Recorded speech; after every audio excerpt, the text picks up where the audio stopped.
What's up guys, how y'all doing? Cosmic Carry here, bringing another World of Tanks video. Today I shall be conducting a review of the Tier 8 German medium, the Indien Panzer, leading to the Leopard, the Tier 10 Leopard. Where are we at? There we go, the Leopard 1. Of course, next in line is the Leopard PTA. I'm absolutely looking forward to that.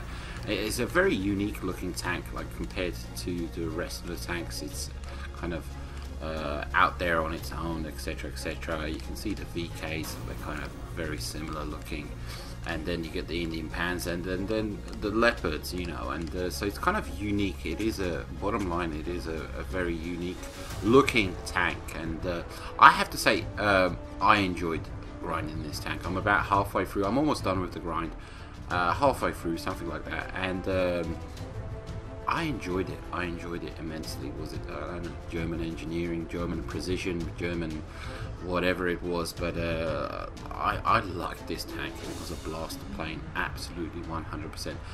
Let's take a look at the stats, shall we? So if you take a look at the hit points, 1,300, that is at the lower end of the Tier 8 mediums. You know, that is on par with, what is it, the T-44, and a lot of the other Tier 8 mediums. They have much higher amount of hit points than 1,300.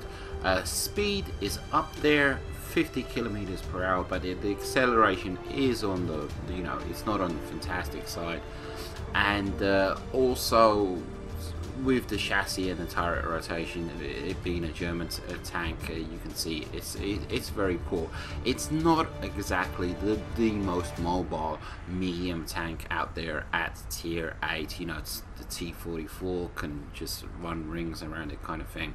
But yeah, especially that turret rotation, very slow. View range 380, and you stick coated optics on there, that's going to give you, you know, 420, and a lot of other Tier 8 mediums running view range at 390, 400 easy. So you're going to get out spotted. Keep that in mind, absolutely 100%. Armor wise, you can see it is 90 degrees all the way, apart from the rear, which is 45, both on the turret and on the chassis, and but it does have, you know, that turret does have the sloping, the roundness to it, so you are going to receive quite a few ricochets, bounces, you know, but don't count on it. Absolutely, it's only 90 millimeters, 100, you know, keep that in mind. Absolutely. Let's take a look at the gun. Now, first things first, which needs to be kind of mentioned, is the fact that this tank has really decent gun depression, and that is a godsend on a medium. I cannot for the life of me figure out how people play Chinese tanks without any gun depression, but I believe this tank has, I think it's 8 to 10, something like that, degrees of gun depression, which is fantastic, amazing, you know, for working those ridge lines. And keep in mind, it's also a tall tank, so it's kind of unique in the way it kind of pokes over the ridge lines. Originally what you're given is the 88 centimeter, 132 pen, 220 damage.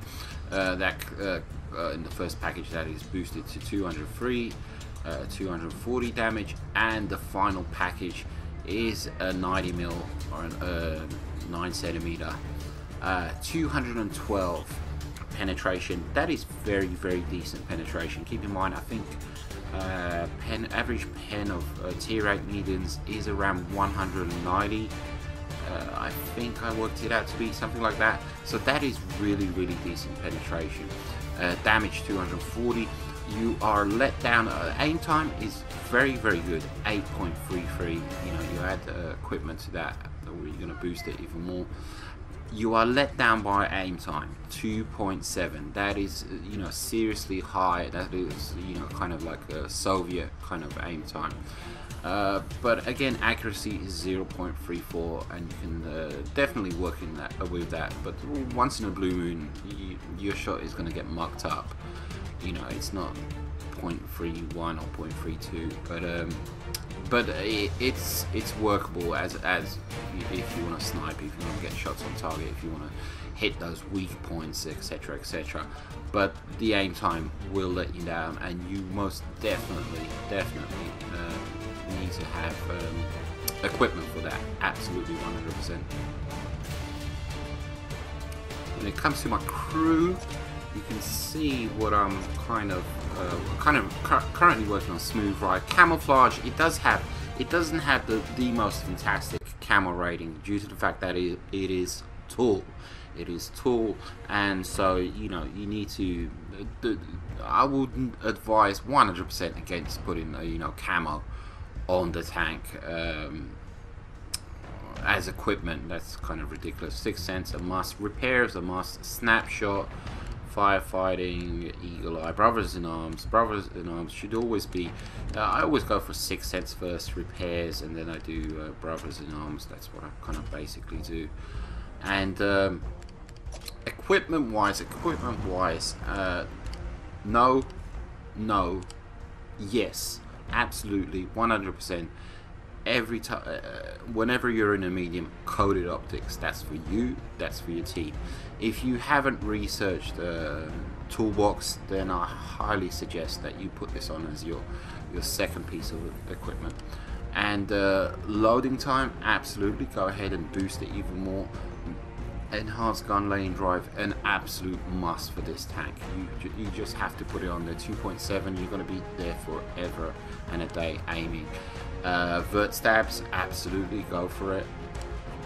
No, and vents, absolutely.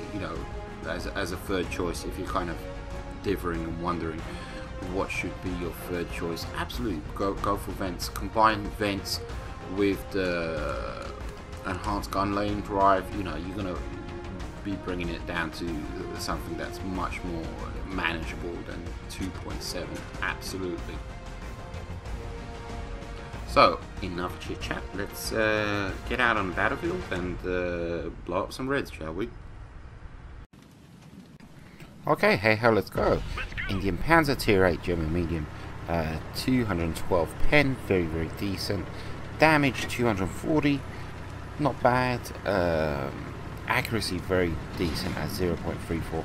Aim time, of course, equipment added because it's at 2.7. In this game plays, I'm kind of going to demonstrate the accuracy of the gun, but first things first, I'm going to sort of demonstrate me working the ridge lines here over here to up ahead of me on the western side of the map. And in my personal opinion, I think due to the fact that because of the shape of the tank, I don't think I get lit up as much as I should do, compared to other mediums. And that's due to the fact, I've got this tall turret and only my turret gets exposed.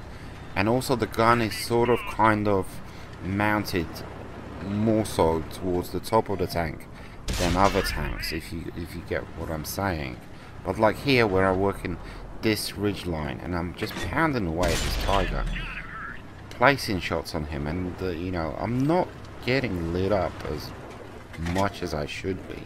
And I love it when a medium or a heavy or a scout kind of pull out in front of you like this knight, and straight away it means you can allow yourself to be detected in 6th sense more so than usual, due to the fact that everybody's pointing their gun at him and shooting at him. In other words, he's a distraction.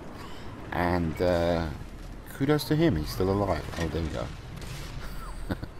So took out that was it tiger, or reduced him from completely obliterated his health. Now going to work on this Black Prince. 212 pen going to work here. Black Prince drops down, out of sight, out of view. And what else do we see over here? KV-85. And that's pretty much 3 heavies. There you go, 1, 2, 3. All of them taken out. All of them taken out. And I was hoping that that was the extent of the push, of the enemy push on this side, and it was. If you were on their team and you see 3 heavies going down the western flank, you'd think, okay, you know, that's that flank taken care of, but you know, they just got taken out.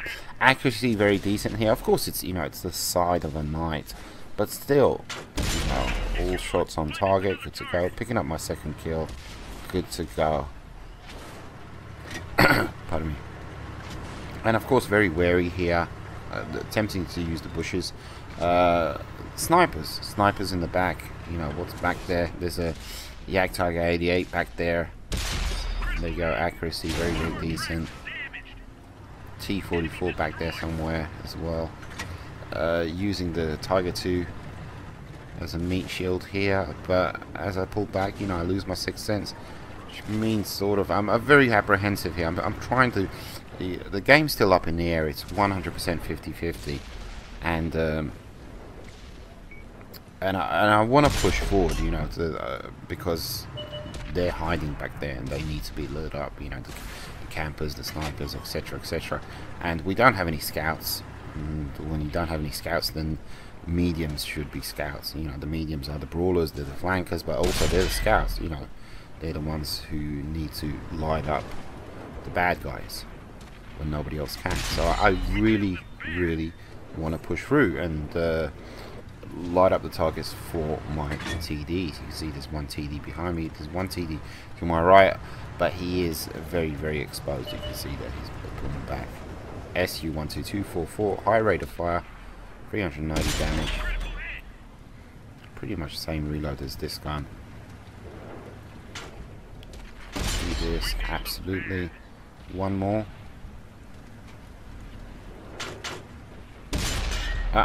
I miss out. What can I say? Tiger there, obviously working a ridge. You can see there. You know, managed to plant one into his turret. You can see the accuracy. It's a good demonstration of the accuracy of this gun. You know, all shots are pretty much on target. You know, once in a blue moon, I get a bounce, but with the combination of the accuracy and the very, very decent pen, it's a really good gun. Lit up. I'm trying to make a dash to the boulder, the rock that's directly in front of me, and use that as cover in order to light up the bad guys. The heavy to my left here, you know, the primary focus of the bad guys in their base. He's currently, you know, the main target.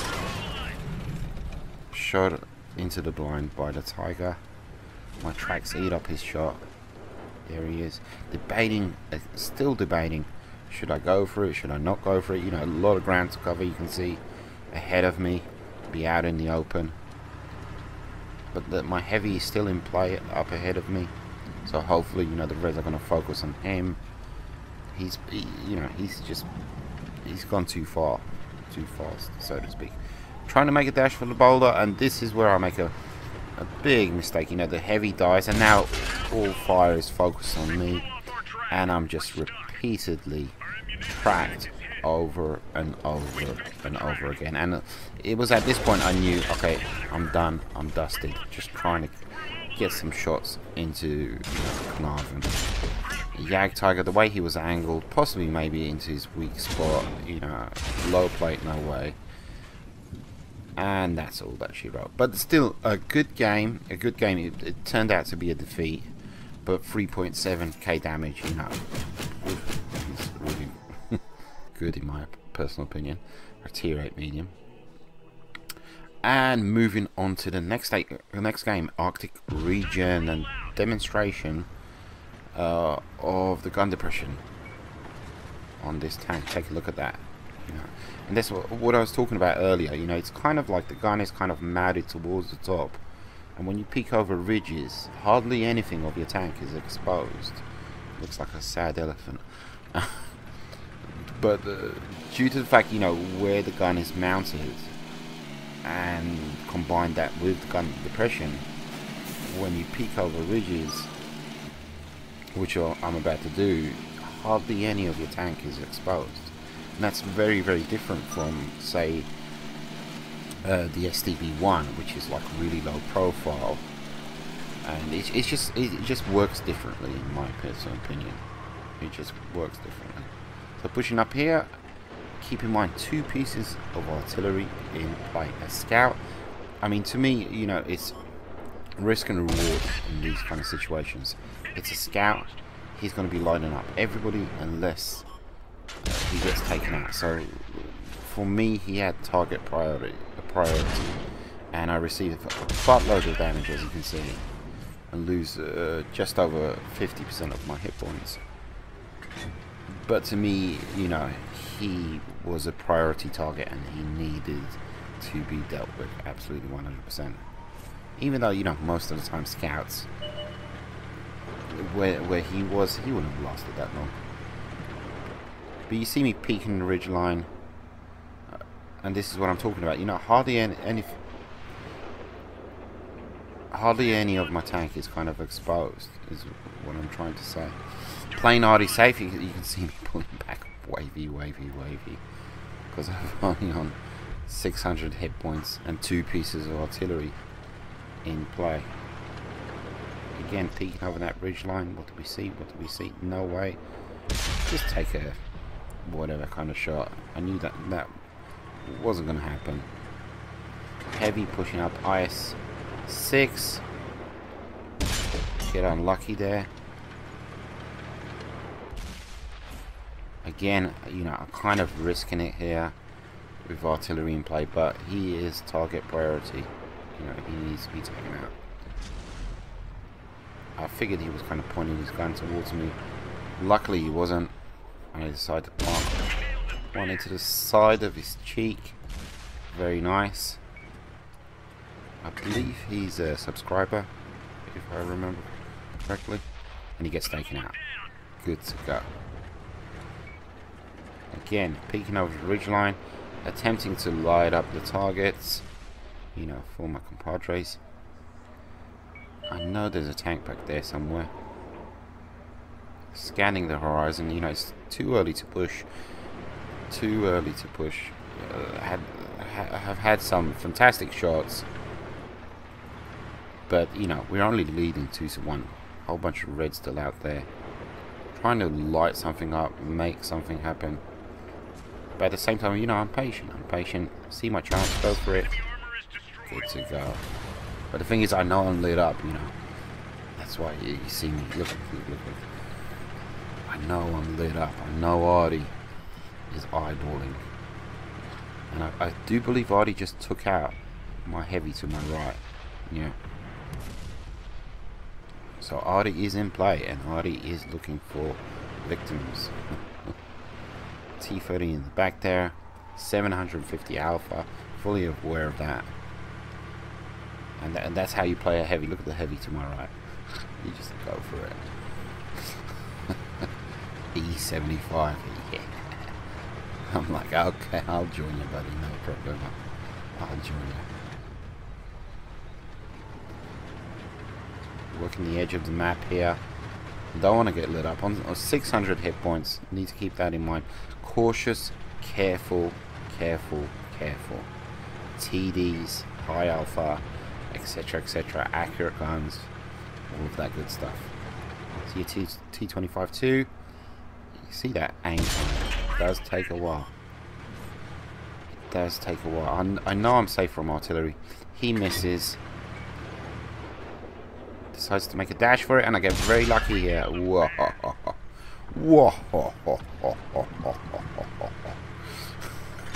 Very lucky. Like Angelina Jolie bending her bullets. T30 there. Ooh, he takes a shot and he bounces, and this is what I was talking about, you know, the roundness of the turret. I'm assuming, you know, that's what happened. But either or, it was a bounce ricochet. You will get bounces in this tank. Ricochet. 750 alpha, don't forget. T30. I think it's has 750 alpha. I've yet to experience it. And there he goes. Plant one into his side.